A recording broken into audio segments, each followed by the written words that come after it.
Welcome to the Mary Mac Show, where we will be talking about your feelings, experiences, and pain following the death of a loved one.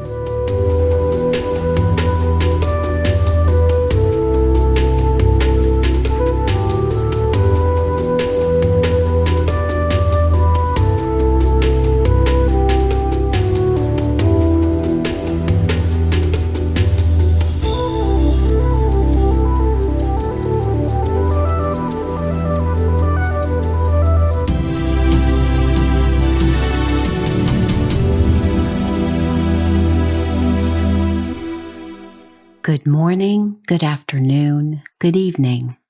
Wherever you find yourself in this entire world, I welcome you. So how are you doing, my friend, my warrior? I certainly hope this week has brought you a little bit more peace. So I first wanted to thank you for all your support, your notes of support for our new store, the Mary Mac store. We've had listeners telling us how much they appreciate having something so special for themselves or as a gift for others who are grieving. We're especially excited to share that we have t-shirts, not only for adults, but for children who are grieving, and that was really important to me. And if you didn't know, the Mary Mac store's main intention is to help fund the Foundation for Grieving Children, which I established many years ago.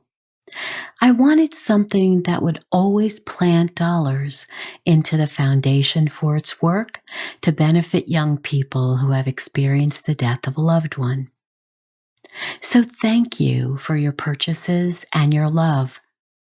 And please share the Mary Mac store with all your family and friends.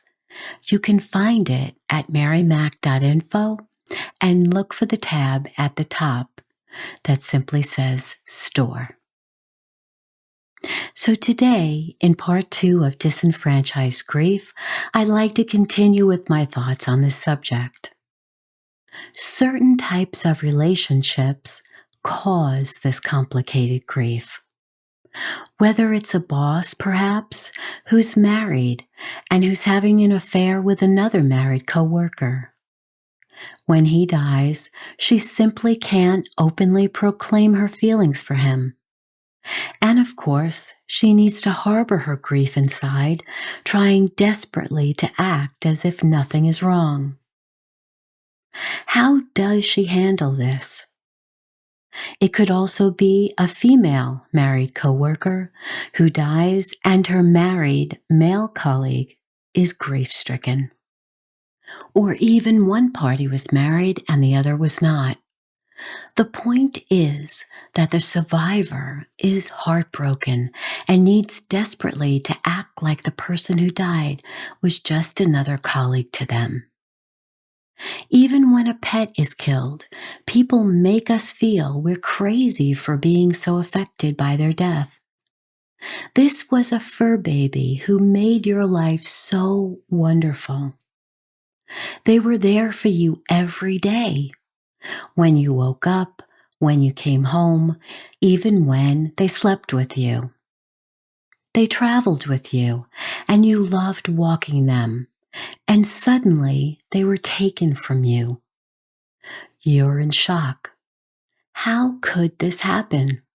And on top of it, your family and friends really don't understand your pain and why you were so affected and can't stop sobbing.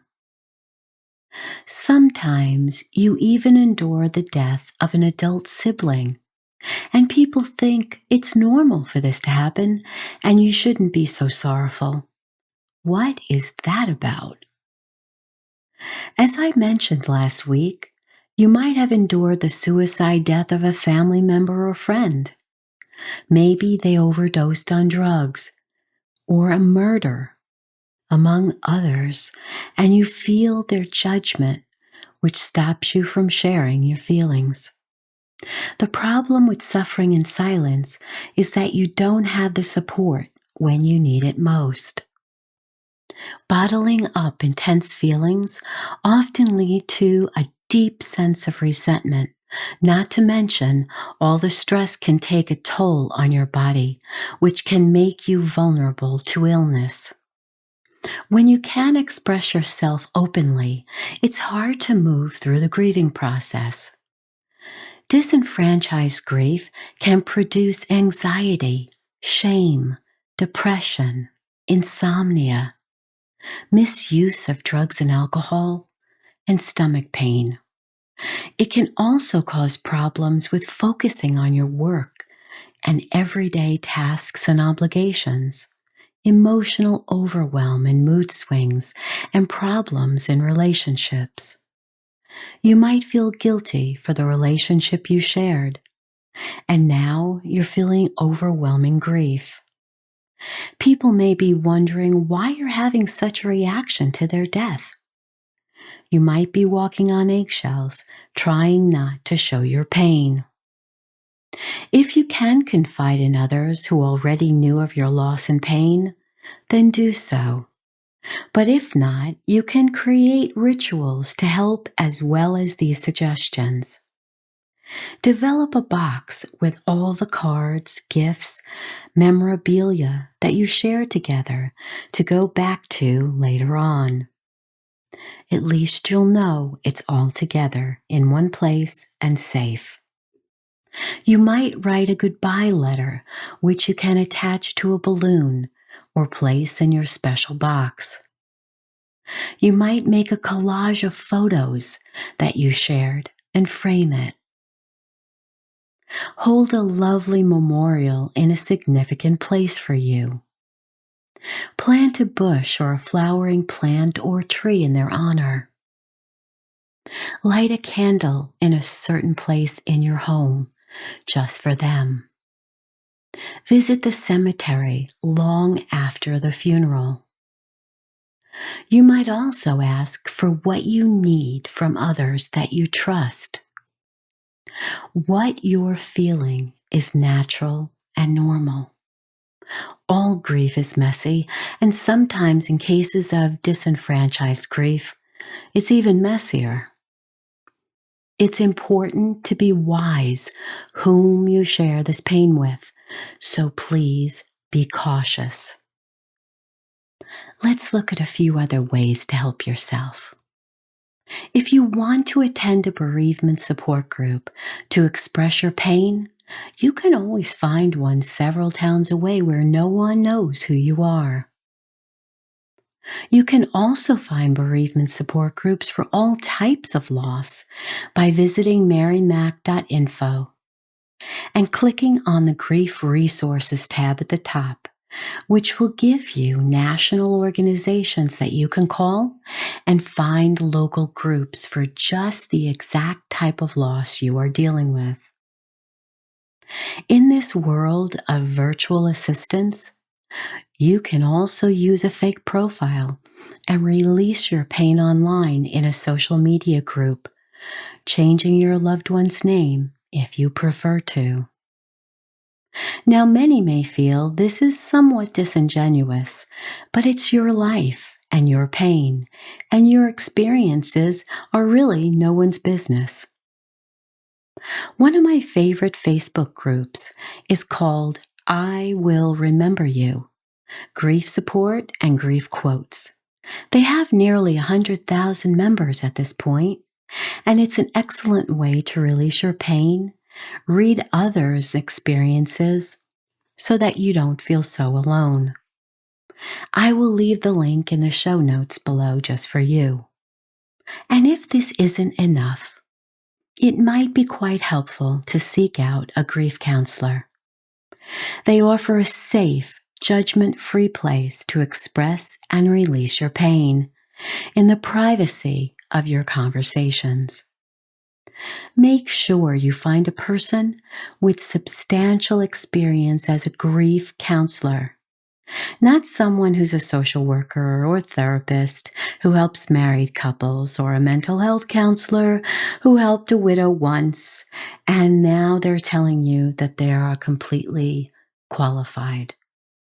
Before you hire them, and yes, that's what you're doing, find out all their credentials Ask them how many bereaved people they have helped before seeing them, and what types of death did those individuals experience. Also ask them how long those people were in session with them, because I don't want you to be in session with them for the rest of your life. I want you to be healthy, and I want you to use this as a way to release all those feelings and pain.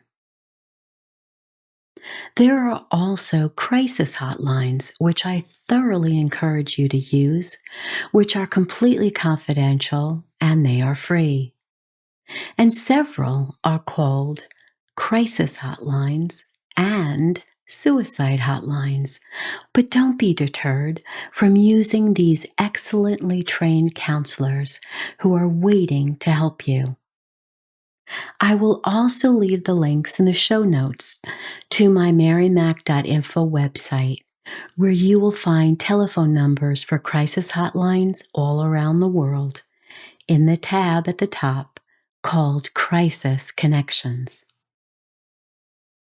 Please don't suffer in silence. You deserve to release your pain so you can heal. Don't harbor this grief alone. When something happens like this in life, and you believe or others are making you feel embarrassed for feeling this grief, use these hotlines and feel better. Also, should someone say something nasty about your feelings, don't you hold back from expressing yourself.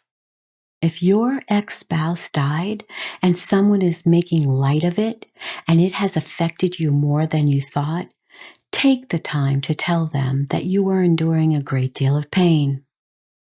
Remember, hiding your pain can harm you emotionally and physically.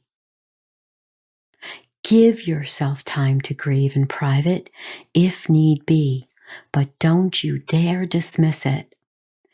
You loved them, and your grief is real. Find the venue to release this pain. So now, let's get up and dance, dance, dance. And I know you think this is probably silly, but just do it for me anyway, okay?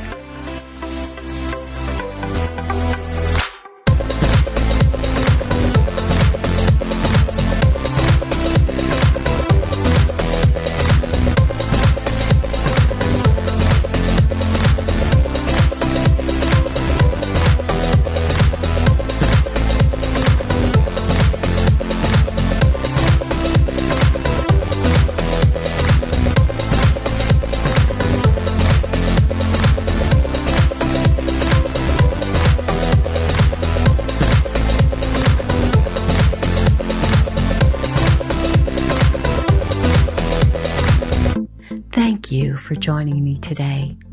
Remember to continue to write 5 things each night in your journal that you are grateful for.